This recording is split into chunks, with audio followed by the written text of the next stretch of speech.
Regresa al mundo de la selva. Misiones Amazónicas. Valorando y difundiendo las culturas vivas de nuestro país y la actividad que los misioneros desarrollan en ella. Misiones Amazónicas. Superemos las distancias e identifiquémonos con los pueblos amazónicos. Escuchemos Misiones Amazónicas.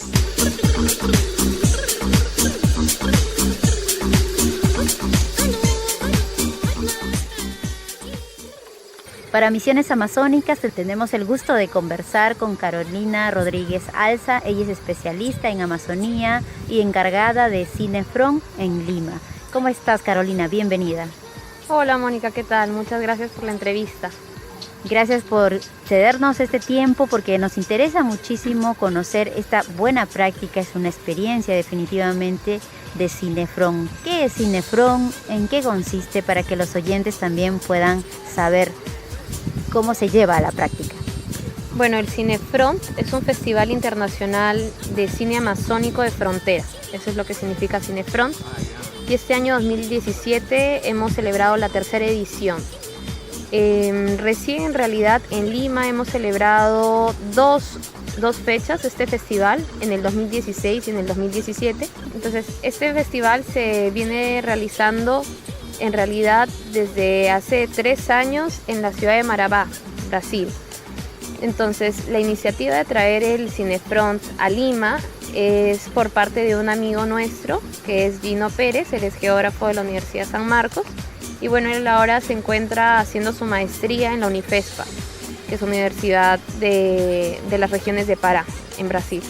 Entonces, gracias a él, ¿no? que estaba en esa universidad desde el año pasado, es que conseguimos el contacto de Evandro Medeiros. Entonces, él es encargado de la coordinación del Cinefront. Entonces, gracias a esa coordinación es que Gino me propone hacer este festival acá en Lima. Y bueno, con el apoyo de la maestría en antropología visual, ¿no? y el profesor Óscar Espinosa es que hemos podido realizar esta coordinación.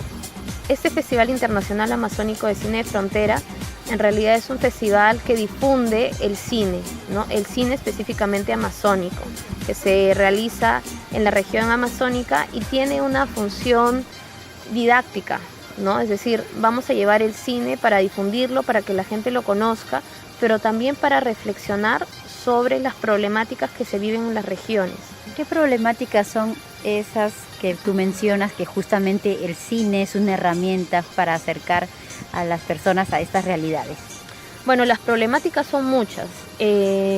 Podríamos en verdad no parar de hablar de las problemáticas en la Amazonía.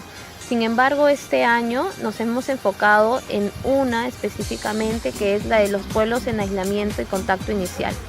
De hecho, este año el Cinefront cerró con una mesa sobre esta problemática, ¿no? Transmitimos el film que se llama First Contact, Lost Tribe of the Amazon, que en castellano significa Primer Contacto, Tribu Perdida de la Amazonía, de Angus McQueen, ¿no? Un film que fue grabado por una productora británica y que bueno, ahora se está transmitiendo por Netflix, así que ahí pueden verlo, que trata sobre 2 grupos indígenas en contacto inicial, los Apanagua en Brasil y los Mashcopiro en el Perú.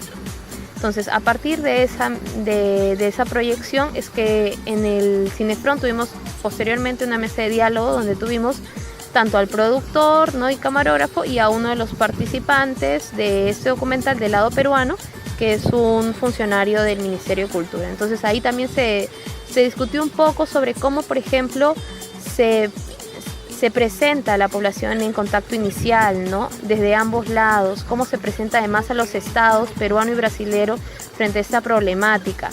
Y bueno, ¿no? Ahí hubo una pequeña discusión, pero en realidad todo llevaba siempre a la reflexión, que es lo más importante, porque repito nuevamente, el propósito de Cinefront es didáctico. Entonces lo importante era justamente señalar por qué es que este documental, que se dirigía obviamente a un público extranjero, presentaba, por ejemplo, constantemente a los pueblos en contacto inicial como perdidos en el tiempo, ¿no?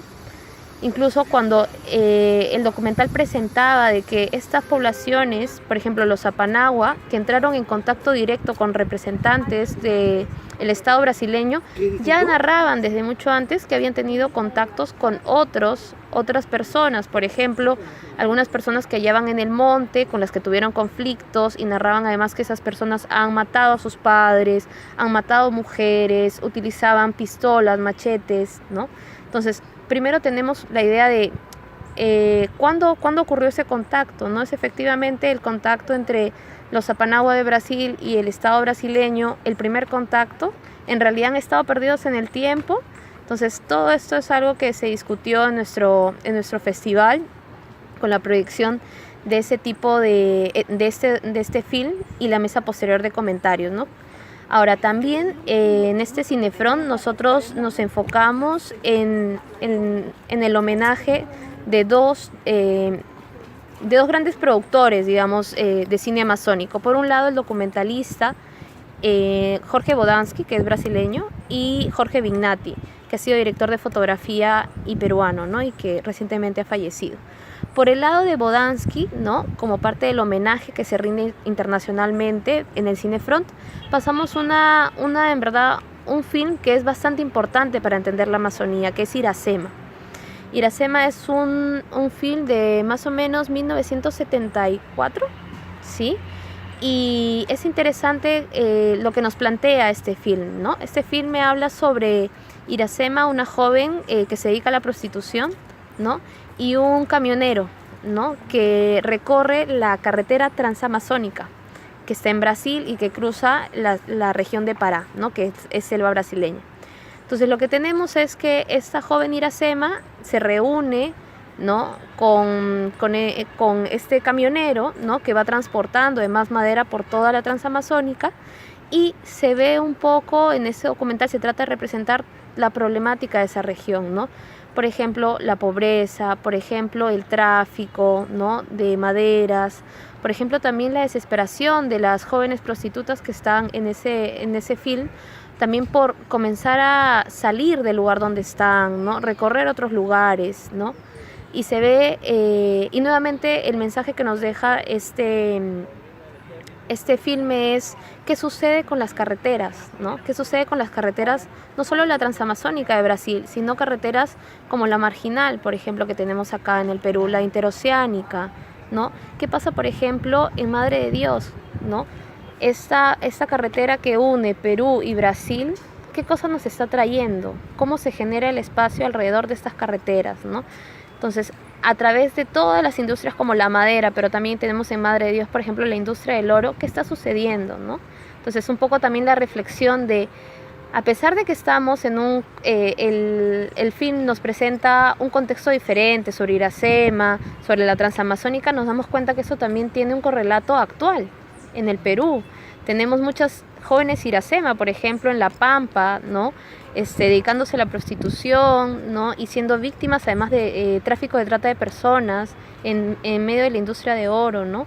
Tenemos también muchas carreteras que están a punto de trazarse, como la carretera Pucallpa-Cruzeiro do Sul, que está a punto de pasar por medio de la reserva indígena Isconagua. Entonces tenemos todo ese planteamiento de carreteras que no solamente es un modo en el que el capitalismo va llegando a las regiones amazónicas, sino también es un modo en el que se concreta el proyecto de civilización, ¿no? Recordemos que la Amazonía siempre ha sido imaginada como un lugar de incivilizados, espacios vacíos, bosques grandes, poblaciones indígenas incivilizadas que todavía, ¿no? Como el documental anterior, viven perdidos en el tiempo, no tienen cocinas, no tienen machetes, etcétera, ¿no? Entonces tenemos también este documental de Iracema que fue bastante interesante, ¿no? Entonces ahí me parece que esos fueron los dos focos pedagógicos bastante importantes en este Cinefront. Sí, muy interesante lo que nos cuenta. Realmente el planteamiento que has hecho sobre la reflexión definitivamente de las personas que pudieron estar en este film en donde se habla sobre el contacto inicial entre dos importantes etnias, o qué se está haciendo para que no surjan problemas. Eso definitivamente es una realidad, pero poco a poco creo que se tiene que ir desmitificando el tema de el indígena, quiere estar apartado, ¿no? Y que en realidad sí está en contacto con otros hermanos, con otras comunidades, etcétera, ¿no? Porque siendo tú especialista, nos gustaría saber cómo estos enfrentamientos o estos encuentros que hay entre una u otra comunidad no contactada están teniendo mayor diálogo, o de repente esto con el tiempo va a desaparecer y definitivamente ya no vamos a hablar en algún momento, tanto desde la antropología, la sociología, ¿no? O desde otro punto de vista, que ya no vamos a tener ni en el imaginario nuestro familias específicas no contactadas, ¿no? Bueno, en verdad para responder esto hay que traer a colación muchas ideas, ¿no? Por ejemplo, el mismo concepto de pueblo indígena en aislamiento, y hay que separarlo de pueblo indígena en contacto. Y bueno, también hay estas ideas sobre contacto inicial, contacto esporádico. Entonces, quizás podemos hacer una síntesis de todos estos términos, ¿no? Por ejemplo, un pueblo indígena en aislamiento se entiende a un pueblo indígena que no es que ha vivido separado de la sociedad nacional, por ejemplo, la sociedad peruana, no es que nunca la haya conocido, sino que más bien cuando pensamos en pueblos en aislamiento, tenemos que pensar en pueblos indígenas que sí tuvieron un contacto con la sociedad nacional y que por algún evento trágico han decidido separarse, han decidido apartarse. Y para pensar en este caso no hay mejor ejemplo que hablar sobre la época del caucho, ¿no? Entonces pensamos en la época del caucho y recordamos que había una gran industria de extracción de este látex, ¿no? Que se extrae de unos árboles específicos, y bueno, teníamos estos árboles en medio de la selva y llegaban muchas personas, grandes patrones, a extraerlos, ¿no? Ellos obviamente no lo extraían porque ni siquiera sabían reconocer los árboles de caucho. Entonces lo que hacían era pedir, ¿no? Y más específicamente esclavizar indígenas para que ellos pudieran ir, por ejemplo, por ese caucho. Obviamente esta industria no es sencilla, ¿no? Sacar el caucho de estos árboles no es sencillo. En algunos casos había que trozarlos completamente, en otros casos había que, por ejemplo, hacerlos sangrar de gota a gota, ¿no? Lo que implicaba además que una persona estuviera ahí recogiendo día y noche el caucho, ¿no? Entonces, esta industria de hecho generó una esclavización de la población indígena completamente, ¿no? Entonces, ¿qué pasaba? Obviamente cuando tu patrón te pedía que traigas tanta cantidad de caucho y no la traías, te castigaban, te mataban. Y mucho de eso se ha visto en esta película famosa, ¿no? Por llegar a los premios Oscar, que es El abrazo de la serpiente, por ejemplo. Ahí se puede ver también un poco sobre eso. Entonces, ante tanto abuso, muchas poblaciones indígenas comenzaron a huir, ¿no? Entonces, lo que dijeron es, eso no nos gusta, nos vamos, ¿no? Porque obviamente había muchas muertes, ¿no? Hubo una matanza total de la población indígena. Entonces, cuando hablamos de pueblos en aislamiento, hay que pensar en esto, pensar en poblaciones que sí mantuvieron un contacto con representantes de la nación peruana, digámoslo, con la sociedad nacional, y que posteriormente decidieron alejarse por eventos trágicos, ¿no? Entonces, eso es, digamos, para aclarar un poco el primer concepto. Ahora también tenemos los casos de poblaciones en contacto inicial o contacto esporádico. Por ejemplo, en el Perú tenemos una población muy conocida que además está muy cerca a Cepagua, que son los hermanos Nahua, ¿no? Los Nahua los hemos visto, ¿no? Ahí en Cepagua viven, ¿no? Ahora tienen una pequeña casa en medio de Cepagua. Tienen también una comunidad que se llama Santa Rosa de Serjali, pero ellos siempre les dicen que son, ¿no?, pueblo en contacto inicial. De hecho, el Estado los tiene clasificado bajo esa categoría, un pueblo en contacto inicial. ¿Eso qué quiere decir? De que ese pueblo en un momento se aisló, estaba aislado por diversos motivos, también obviamente por la industria del caucho, y posteriormente volvió a mantener contacto con representantes de la sociedad nacional. El caso de los Nahua es realmente extraordinario. No hay una historia extensa sobre la que ya se ha escrito, donde además entra a tallar la empresa Shell, ¿no? Que bueno, ahora actualmente Cepagua está Plus Petrol, pero ahí hay un contacto, ¿no? Un contacto que además fue muy violento y perjudicó la salud de los Nahua también. Pero ante eso también cabe preguntarnos, ¿no? ¿Cuándo sucedió esto? Porque a veces cuando pensamos en contacto inicial pensamos que debe haber sido hace meses o hace días, incluso al menos en la última década, ¿cierto? Pero los nahuas han sido contactados, es decir, ese contacto además que no es un contacto con otros indígenas, ¿no? O con gente de monte, algunos madereros, sino con el Estado específicamente, a partir de 1988, ¿sí? Entonces tenemos nahuas recién, ¿no?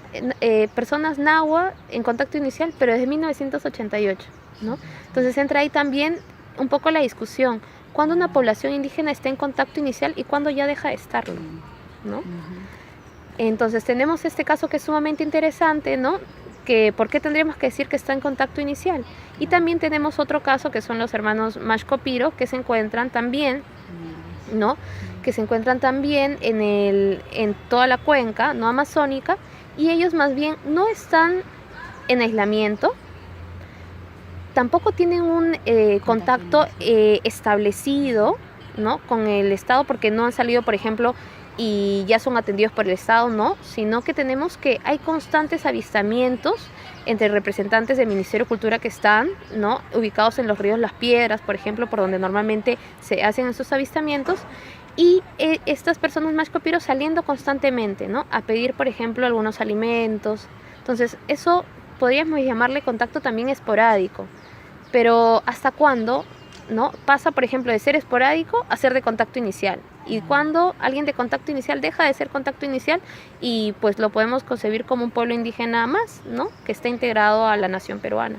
Entonces estos términos son muy, muy complejos, pero también nos permiten reflexionar sobre que la situación de las poblaciones indígenas es compleja, ¿no? Compleja de entender. Te agradecemos que tú hayas podido aclararnos estas terminologías, porque en realidad parece que por ahí en algún momento va a tener que cambiar esto para poder darle otra denominación, en el caso más específico de los Maxcopiros y de los nahuas, como ya hacías mención. Y pues vamos a ver que esto no se quede solo en reflexión, sino que, bueno, así como estas buenas prácticas que has mencionado desde el inicio, que es hacer cinefrón mostrando diferentes películas en donde se ven diferentes problemáticas, todo eso nos ayude a también ir buscando propuestas, ser propositivos, ir buscando hasta políticas públicas que ayuden a nuestros hermanos de la selva a poder lograr otros derechos y que ellos también asuman otros deberes, porque la sociedad occidental cada vez más va a ir avanzando hacia esas zonas, ¿no? Bueno, amigos oyentes, estamos haciendo una breve pausa y retornamos en Misiones Amazónicas. Les presentamos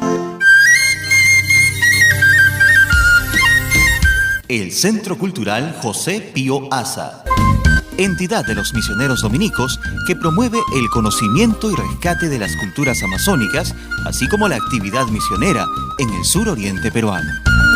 Entre nuestras actividades y servicios, destacamos el Museo Etnográfico de la Amazonía, servicio de biblioteca abierto a investigadores, estudiantes y público interesado, orientación sobre la realidad amazónica, publicaciones de análisis sociocultural, así como cursos y seminarios especializados en el análisis de temáticas amazónicas referidas a varias disciplinas. Te invitamos a visitar nuestro centro cultural y su museo en el Jirón Callao 562, Cercado de Lima. También puedes llamarnos al 331-0771 o visitar nuestra página web www.selvasperú.org.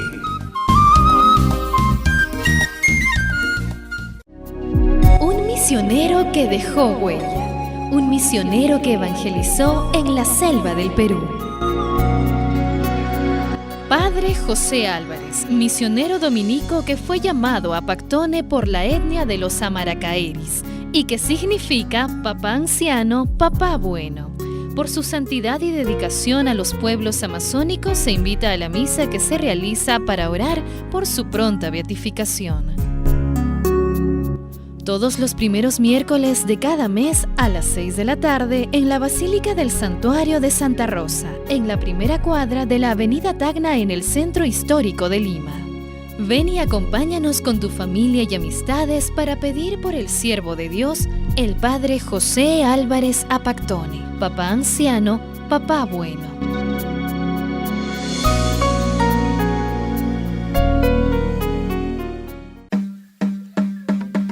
Los pueblos indígenas tienen derecho a conservar y reforzar sus propias instituciones políticas, jurídicas, económicas, sociales y culturales, manteniendo a la vez su derecho a participar plenamente, si lo desean, en la vida política, económica, social y cultural del Estado. Declaración Universal de Derechos de los Pueblos Indígenas, artículo 5.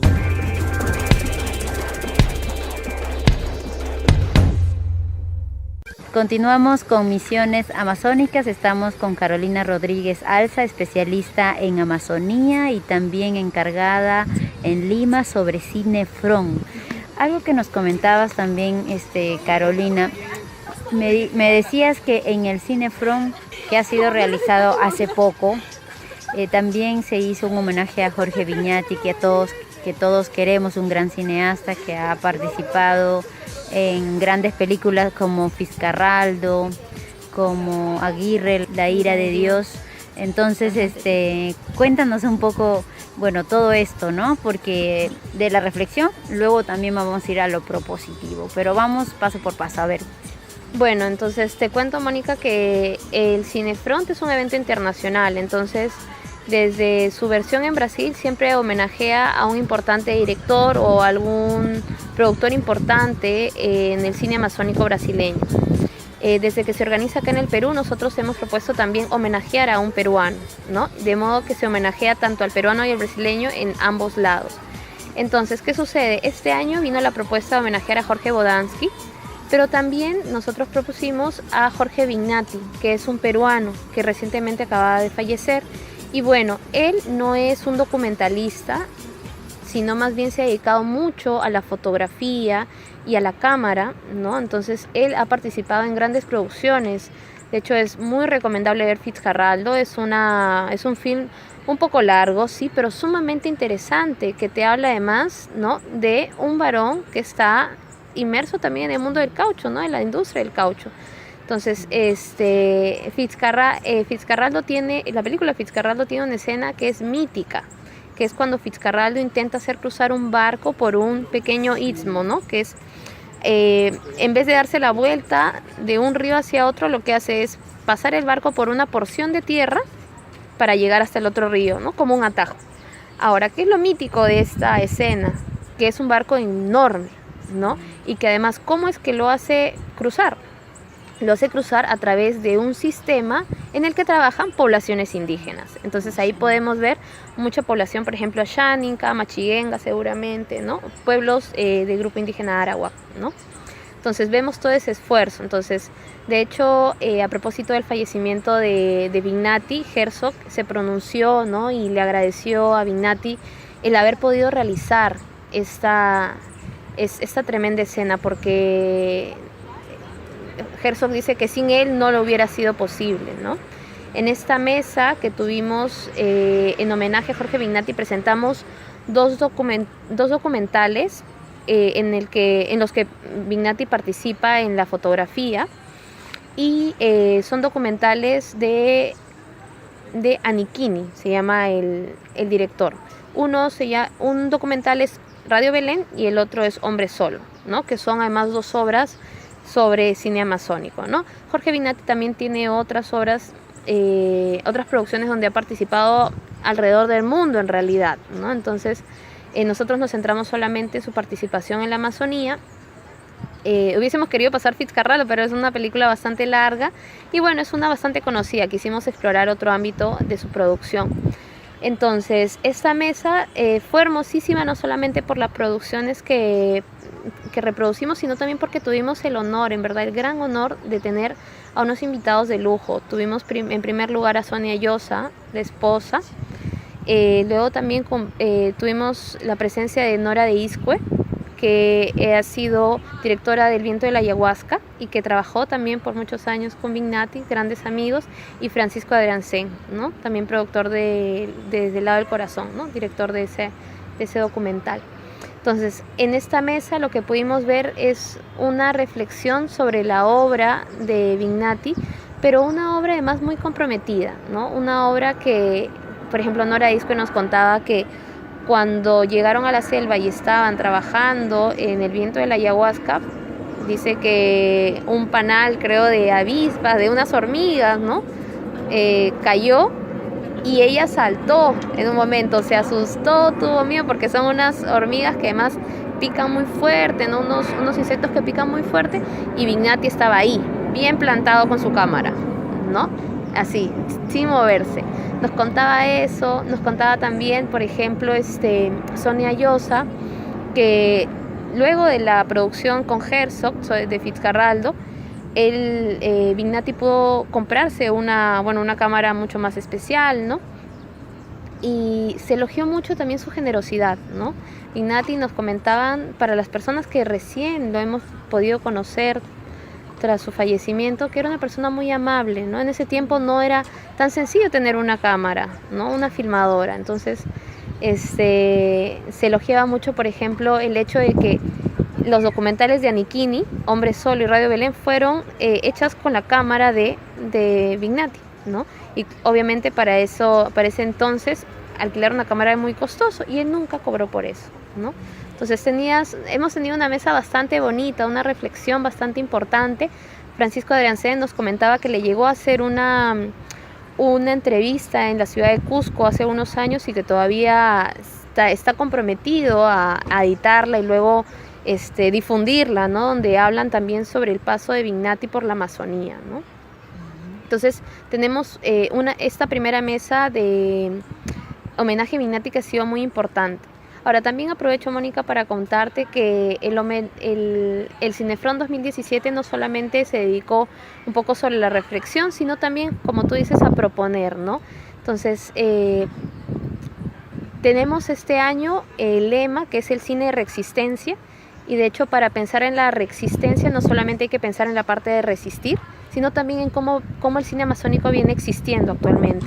Y para eso pensamos en esta edición presentar 2 nuevas iniciativas de cine amazónico. Por un lado tenemos la ya constituida desde hace pocos años Escuela de Cine Amazónico, que tiene a cargo Fernando Valdivia, una propuesta de cine hermosa realmente, porque tenemos no solamente a alguien con tanta experiencia como Fernando Valdivia trabajando en ello, sino con la propuesta de hacer una escuela itinerante. No es una escuela que esté en Lima, sino es una escuela que va a las distintas ciudades. Tenemos versiones en Pucallpa, en Iquitos, ahora se está llevando a cabo una, en Madre de Dios también, por ejemplo. Entonces eso es algo estupendo, bastante elogiable. Tenemos que esa escuela además cuenta con la participación de personas de las regiones, ¿no? Entonces no solamente se ha hablado de cine amazónico con una cuestión de difundir, sino también es cómo las mismas personas de las ciudades comienzan a representar sus propias realidades, ¿no? Entonces eso es un hecho bastante importante que se resalta en este Cinefront. Por otro lado, también pensamos en qué se está haciendo desde la Universidad Católica sobre cine amazónico. Les comento entonces que en la universidad tenemos una maestría en antropología visual, donde los productos finales de esta maestría pueden ser visuales, ¿no? Acompañados, por ejemplo, de una pequeña monografía escrita, ¿no? Entonces, lo que hicimos fue invitar a 3 estudiantes que tienen como proyecto final de tesis un producto visual en Amazonía. Entonces contamos con 3 estudiantes: Marisabel Torres, que trabaja sobre la memoria xáninca, Vanessa Romo, que trabaja sobre las memorias del Baguazo y la población Huampis, y Rodolfo Arrasco, que está trabajando más un tema sobre ayahuasca, haciendo el seguimiento a la novela Inomox, ¿no? Entonces, en esta mesa también nos centramos en la reflexión de qué se hace, ¿no?, por el cine amazónico actualmente desde la Universidad Católica, y cómo además la cámara, ¿no?, y las filmaciones y las producciones audiovisuales también nos ayudan justamente a existir, ¿no? La Amazonía existe también a través de sus representaciones. Qué importante eso, realmente todo lo que se puede surgir de estas importantes ideas cuando uno fija la atención en esta región tan importante para nuestro país. Y nosotros sabemos que Perú es un país amazónico, más del 60% de nuestro territorio nacional es justamente de esta selva amazónica. Estamos conversando con Carolina Rodríguez Alza. Vamos a hacer una breve pausa y retornamos en Misiones Amazónicas. ¿Sabías que desde hace 100 años los misioneros realizan una intensa labor de evangelización y promoción social de las comunidades nativas amazónicas? Los misioneros dominicos te invitan a unirte en este compromiso a través de nuestra campaña de solidaridad amazónica en beneficio de las comunidades nativas más alejadas. Solidarízate con los pueblos amazónicos. Para cualquier consulta o información adicional, puedes comunicarte con nosotros al teléfono 331-0771 o visitar nuestra página web www.selvasperú.org. Sin solidaridad no existe posibilidad de crecimiento y desarrollo para los más necesitados.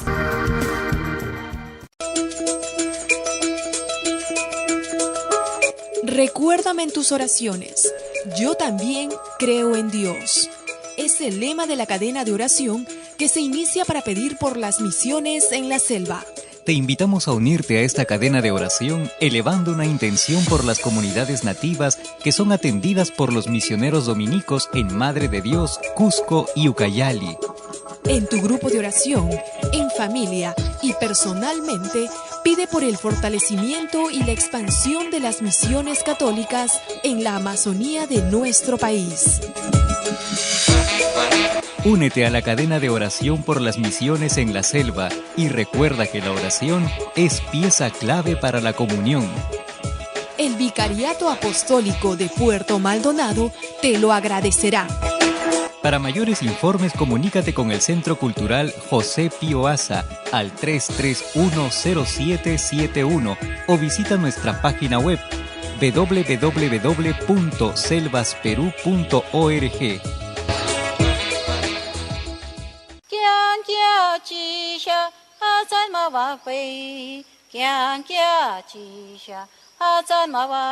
Los pueblos indígenas tienen derecho a establecer sus propios medios de información en sus propios idiomas y a acceder a todos los demás medios de información no indígenas sin discriminación alguna.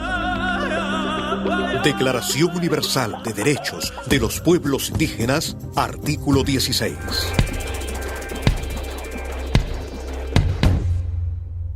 Continuamos con Misiones Amazónicas. Estamos con Carolina Rodríguez Alza, especialista en Amazonía y también encargada en Lima sobre Cinefron. Cuéntanos, Carolina, ¿qué proyecciones se tiene para continuar con esta bonita experiencia de Cinefron?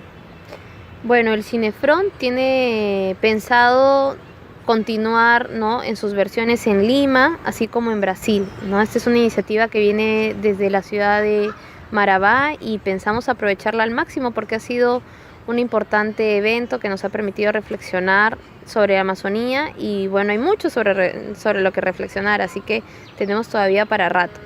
Entonces les aprovecho para contarles que, por ejemplo, la ciudad de Pará, en la región de Pará, en Brasil, el Cinefron no es un evento que se quede en la Unifespa, en la universidad, sino es un evento que se realiza de manera itinerante en las calles, en los barrios, en las escuelas también, ¿no?, en las plazas también. Entonces, lo que nosotros aspiramos en el Perú es poder también llegar a más espacios. Hemos comenzado en la Universidad Católica por las facilidades que tenemos, por el contacto también de la directora de la maestría en Antropología Visual, Maquena Ulfe. Ella nos ha apoyado, de hecho, en toda esta organización, sumado también al esfuerzo del profesor Óscar Espinosa. Entonces, tenemos esta facilidad acá en la universidad. De ese modo comenzamos en el año 2016. Este 2017, junto a Lupe Benítez, que es documentalista en Amazonía también, se sumó la propuesta de vamos a llevar el Cinefront a otras ciudades. Entonces, ella ahora está en la ciudad de Tarapoto, está trabajando también con la Universidad San Martín, con la organización del próximo Foro Amazónico. Entonces salió la idea de vamos a llevar el Cinefront a Tarapoto. Entonces ella ha sido facilitadora de esta versión. Entonces por primera vez, por ejemplo, el Cinefront está saliendo de la capital y está yendo a una ciudad, ¿no?, amazónica como Tarapoto. Ahí también se ha realizado en la universidad y se espera que poco a poco vayamos saliendo de las aulas universitarias para instalarlos en otros espacios, ¿no? Además se espera que, por ejemplo, así como en Brasil, que se realizaron proyecciones en algunas comunidades Gavião, que es una población indígena de allá, podemos también esperar que el Cinefront se pueda realizar también en otras comunidades indígenas, ¿no? Por ejemplo, acá muy cerca de Lima tenemos la comunidad Shipibe de Cantagallo, podríamos hacer también proyecciones ahí, ¿no? En Tarapoto también hay muchas comunidades indígenas quechua, por ejemplo, alrededor, tenemos la región de Lamas también, donde podrían bien realizarse estas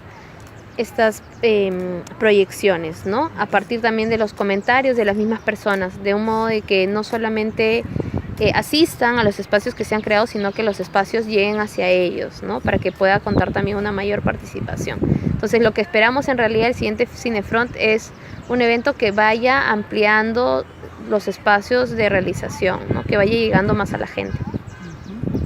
Carolina, muchísimas gracias por tu tiempo y definitivamente vamos a seguir el Cinefront. Ojalá que definitivamente podamos concretar algunas actividades también en conjunto. Nos gustaría también participar, hacer proyecciones desde el Centro Cultural Pío Asa y bueno, y apoyar en lo que podamos para nuestras poblaciones amazónicas que necesitan siempre que se les ayude para su visibilización y también para que sean escuchados en todas sus esperanzas y problemáticas que pueden haber actualmente. Carolina, muchas gracias y esperamos tenerte en otra emisión del programa. Muchas gracias, Mónica. Ha sido bueno también volver a encontrarnos y pues juntarnos para hablar sobre lo que tanto nos gusta, sobre la Amazonía. Gracias a ti. Gracias.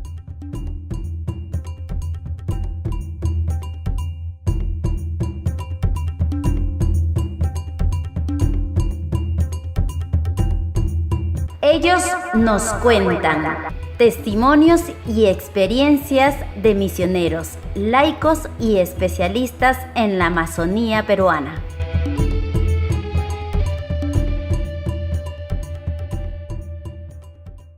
Para Misiones Amazónicas tenemos el gusto de conversar con el misionero Robinson Torre. Él es encargado de la misión de Quirigueti y de Timpía. Robinson, ¿cómo estás? Muy bien, todo un gusto saludarte, Mónica. Robinson, queremos preguntarte acerca de algunas frases para que tú, a partir de estas frases, puedas responder lo primero que se te venga a la mente, lo que te proponga esta frase inspiradora o lo que te pueda decir. ¿Todos somos todas la sangre? Sí, porque yo creo que en todo Perú, sobre todo, hay una mezcla de todas las sangres, a nivel cultural, en la costa, en la sierra, en la selva también, ya ahora con la presencia de muchas instituciones en la selva, pues también formamos parte de todas las sangres y ya no hay mucho de que somos sangre pura o sangre indígena pura o sangre inca pura, ya no, pues creo que todos somos, y hay una mezcla ya de todo, no solo sangre, sino también cultural, social, de idiomas y todo implicando. El Principito decía, lo esencial es invisible a los ojos. ¿Qué opinas de esta frase? Yo creo que cada persona lleva algo propio de sí, algo que le hace ser diferente a las otras personas, su esencia, su ser, podemos decir filosóficamente, ¿no? Entonces creo que todas las culturas también todas las personas tienen algo que les hace ser propios de ello, tanto en la costa, en la sierra y en la selva, y sobre todo en nuestras comunidades indígenas. Recordamos siempre al padre Ricardo Álvarez Lobo y él decía, el otro es mi espejo. ¿Qué te alude esta frase? Pues en el otro nos reflejamos, en cómo hacemos, cómo tratamos, cómo nos expresamos, el otro va a recibir y es lo mismo que recibiremos también de ellos. El cómo damos o tratamos a las personas será el cómo también nosotros recibiremos el trato de ellos, ¿no? Entonces el otro es un reflejo de nuestras actitudes, de nuestros compromisos, de nuestra fe, de nuestro trabajo, de nuestra entrega. ¿Qué significa para Fray Robinson ser misionero dominico? Pues es un poquito más complicado, creo. pero implica, sobre todo creo, entrega a una labor que muchas veces sabes que quizás no va a ser rentable emocionalmente o psicológicamente, pero sí que influye mucho en la persona, que te ayuda a ver que hay otras personas que a pesar de las dificultades que pueden enfrentar, puedes estar ahí con ellos, que a pesar de lo difícil de la situación, de la geografía, puedes llegar y puedes entregar algo de ti, de tu vida, de tu tiempo en estas personas, más allá de dar grandes cosas, sino un tiempo, sobre todo para la escucha, para el compartir, para el acompañamiento. Muchísimas gracias, Fray Robinson. De nada, muchas gracias, igualmente.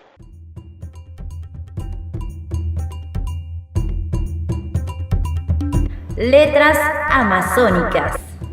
Los libros más importantes sobre la Amazonía peruana, los relatos, novelas y mitos que le han dado un papel protagónico a la selva.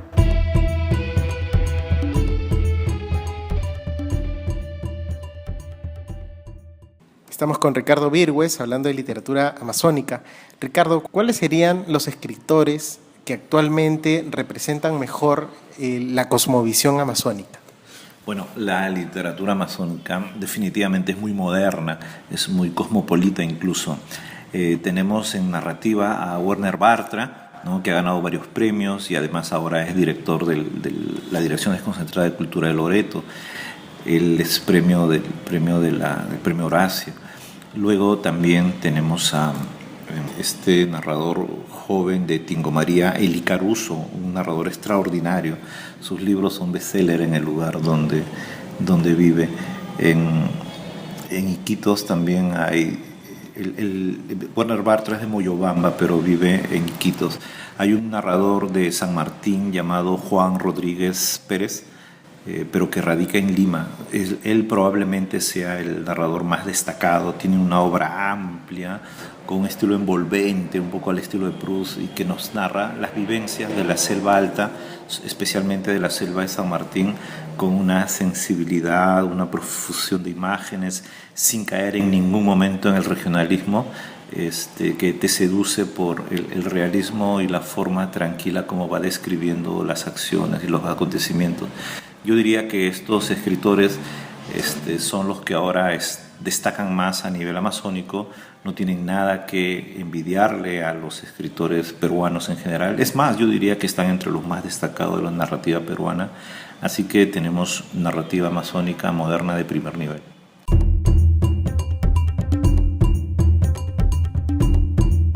La selva al día. Información y actualidad de la región amazónica.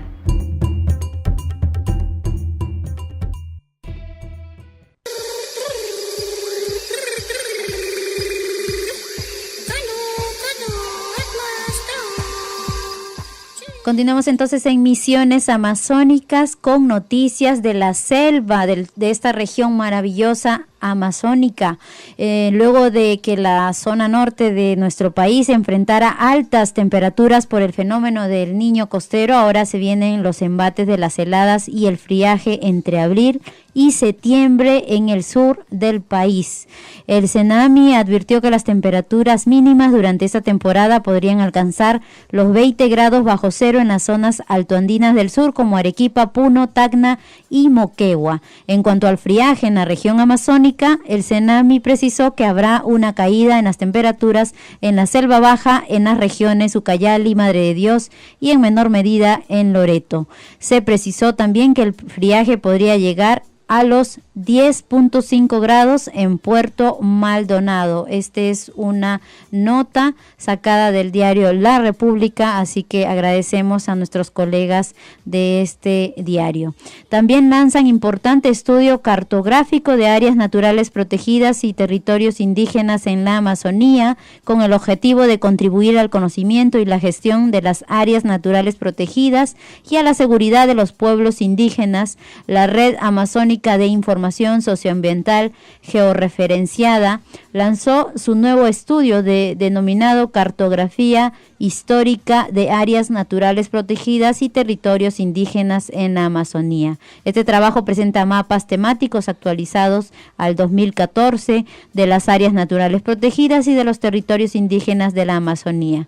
También se realizan estadísticas comparadas en la creación de estas áreas y del reconocimiento de los territorios indígenas. Agradecemos también este dato a el diario La República. Las empresas de agua y saneamiento no están preparadas ante desastres. De 26 de las 50 empresas prestadoras de servicios de saneamiento no cuentan con ningún plan de prevención de riesgos ante emergencias, según un informe de la Defensoría del Pueblo. El estudio realizado a raíz de la emergencia en Perú por el fenómeno del Niño Costero resalta la necesidad de los planes de emergencia luego de las lluvias, huaicos e inundaciones que afectaron a varias regiones del país. El informe de la Defensoría concluye con un EPS en su totalidad. No han cumplido con aprobar sus planes de medidas de mitigación y emergencia. Bueno, este informe lo pueden encontrar también en la internet. Esta noticia la hemos sacado de la portal lamula.pe, que hoy día mismo se ha escrito en su redacción, así que por ahí también pueden encontrar mayor información sobre este tema. Y estamos viviendo el FOSPA, el Foro Social Panamazónico en Tarapoto. Como ustedes saben, el 26 y 27 de abril de este mes, pues se han reunido expertos y expertas de la región sede San Martín. Por eso les queremos contar que las plantas medicinales y justicia comunal ha sido tema de varios expertos y expertas en la materia sobre el poder de las plantas medicinales y las implicancias y obstrucciones a la justicia comunal. Inés Castillo Santamaría, catedrática de la Universidad Nacional de San Martín, sede del encuentro, presentó su ponencia Pacarina, Compendio Amazónico Medicinal Transdisciplinar y su efecto en la producción tipológica de los estudiantes en la Universidad de San Martín. Inés Castillo, la experta, recopila en este material, procesa, sistematiza y difunde los conocimientos ancestrales en torno a las plantas medicinales de la Amazonía peruana. Además, busca revalorar nuestra identidad y patrimonio. Asimismo, también de San Martín es la Asociación Civil Centro de Rehabilitación de Adicciones y de Investigación de Medicinas Tradicionales Taquihuasi, que tuvo como ponentes a Joe Reategui, Marco Sofiato, Mateo Politi, Elizabeth García, Jaime Torres y Gary Saucedo. Los tres primeros mencionados tuvieron a su cargo la ponencia Investigación y Desarrollo Sostenible de Productos Herbarios de la Medicina Tradicional Amazónica, Desafíos y Oportunidades. Y los otros tres, la ponencia de Proyecto Plus, Proyecto de Gestión, Registro y Sistematización de Información Clínica Taquihuasi. Ambas presentaciones se realizaron en las ponencias que realizó Inés Castillo junto con esta asociación como aportes desde la Amazonía tradicional.